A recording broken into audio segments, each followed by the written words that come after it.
What's up, guys? Dr. Collins here, Doctor of the Future, Garden Update, episode number 3. We're gonna run through some of the new plants that went in terms of like figs and berries. We'll talk about Oro Negro avocados, and then also what I'm doing with the raised beds and some of the ideas and design behind it that might help you guys if you want to do raised beds for annual vegetables. So stay tuned. I got a few perennials in. That's an update. So African blue basil.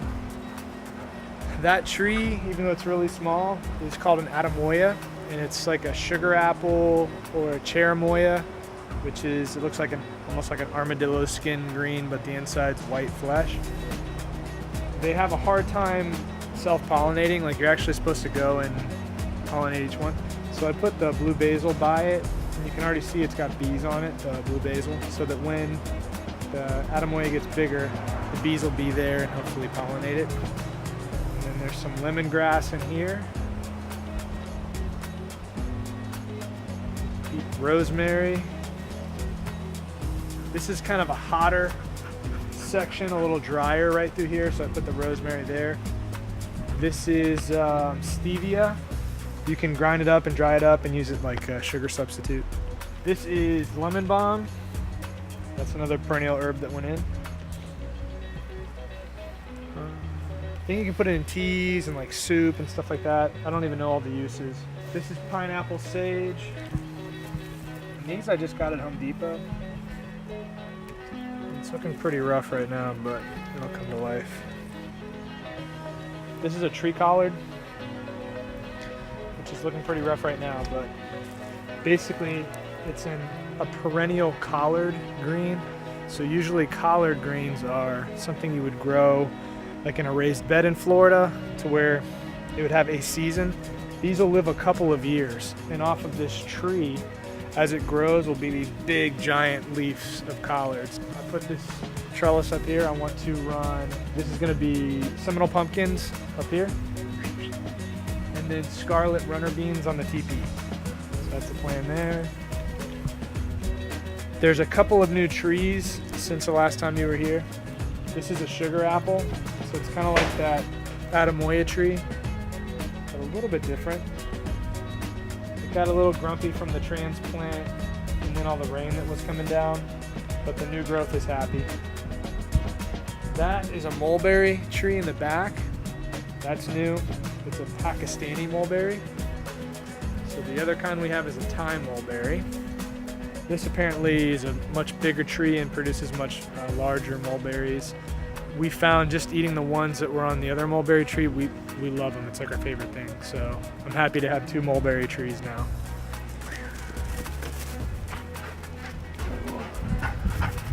Something cool that I did is I took the black rocks that came from Home Depot that I ordered.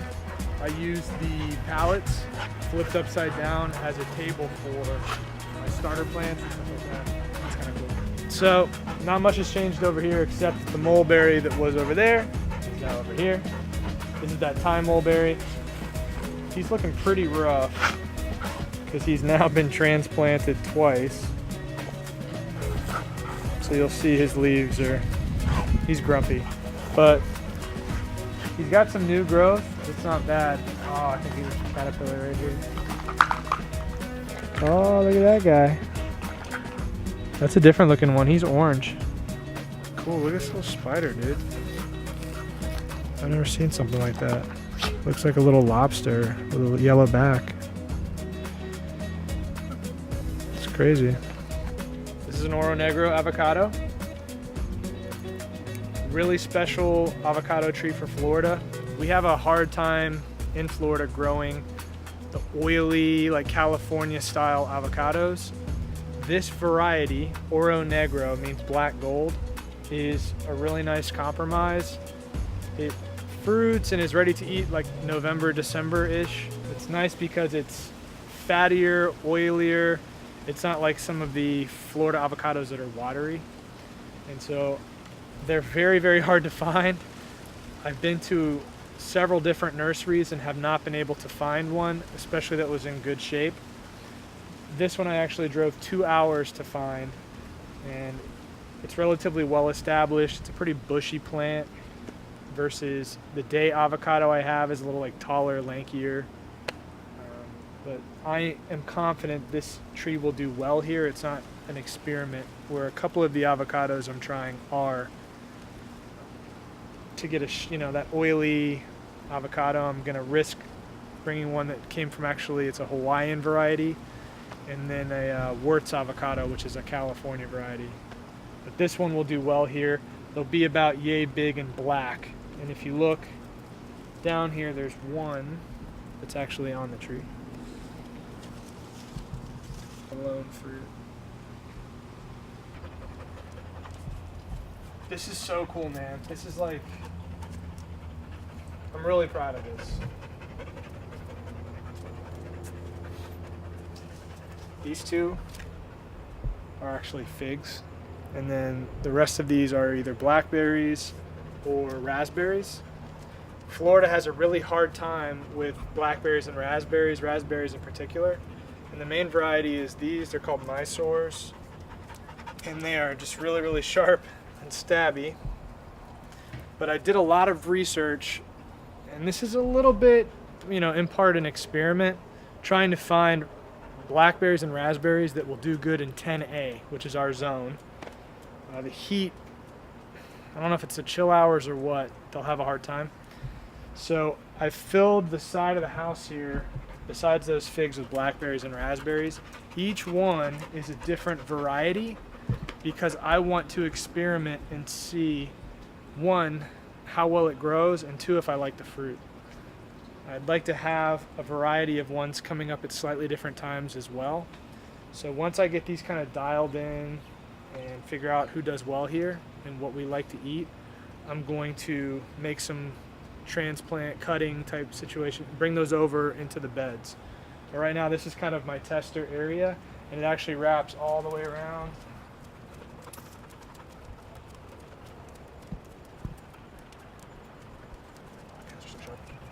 And then I got a couple up here as well. I got a bunch. So Caroline raspberry, triple crown blackberry,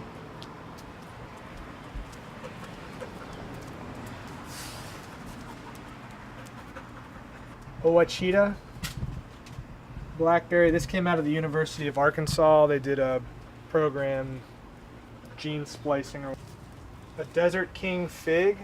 This is supposed to do well in 10A.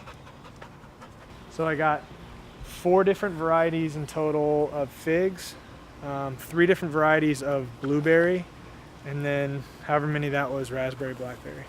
All right, so my big project lately has been the raised beds.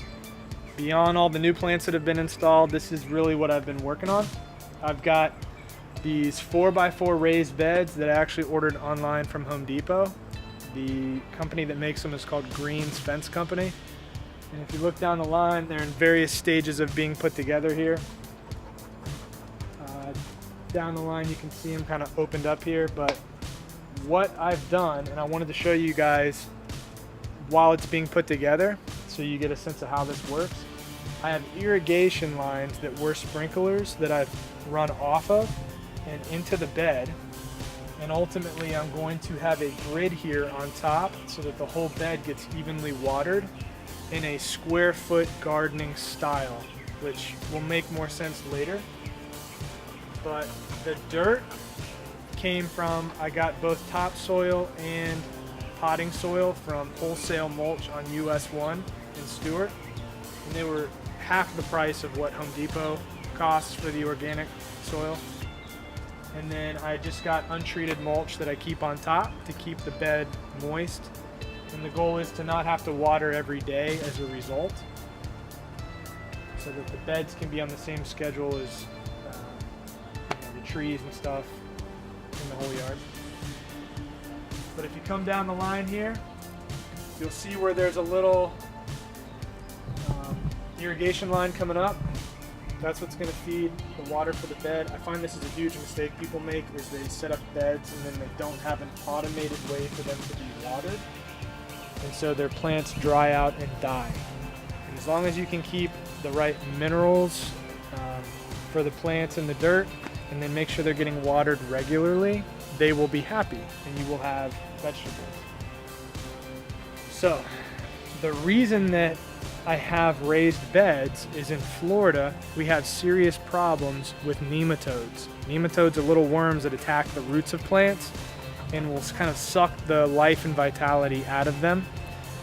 For annual vegetables, meaning they have a certain life cycle, maybe 90 days for most vegetables, 60 to 90 days, maybe 120 for some.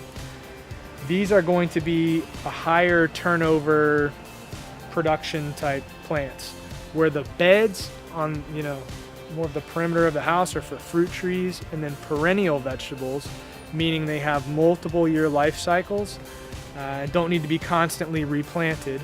Those are going to be outside of what is called zone 1, or as close to your front door deal kind of in permaculture. So these are going to be our more labor intensive.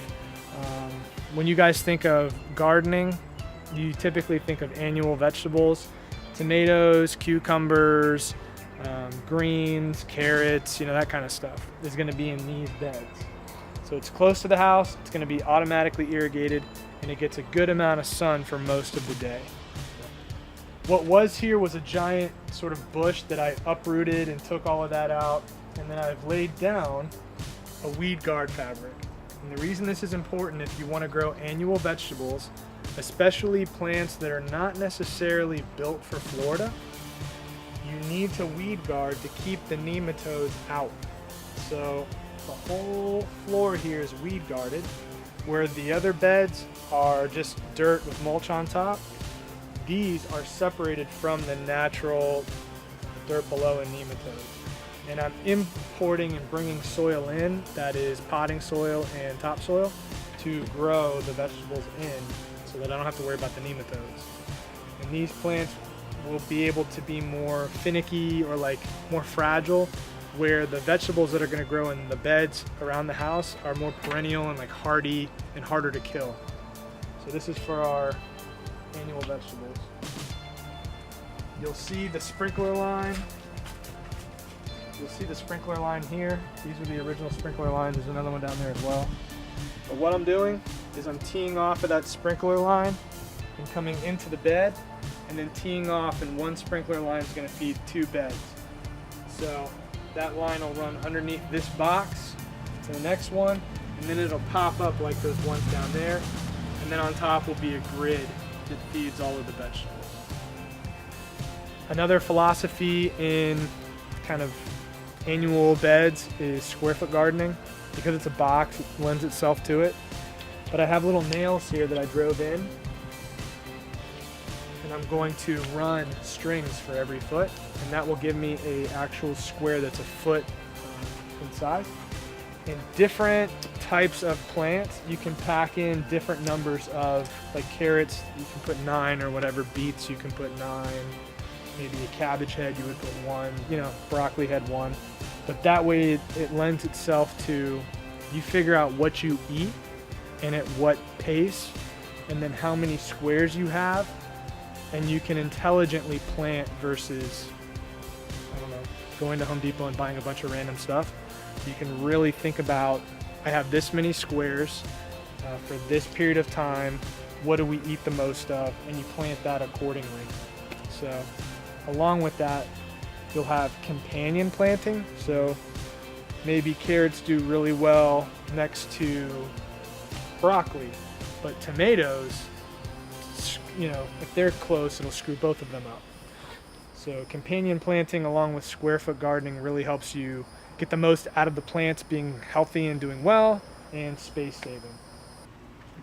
So my wife, right, Jackie, this is all new for her. I seem moderately mad scientist with this stuff, but it's because I've experienced this in the past, getting your own vegetables and eating them.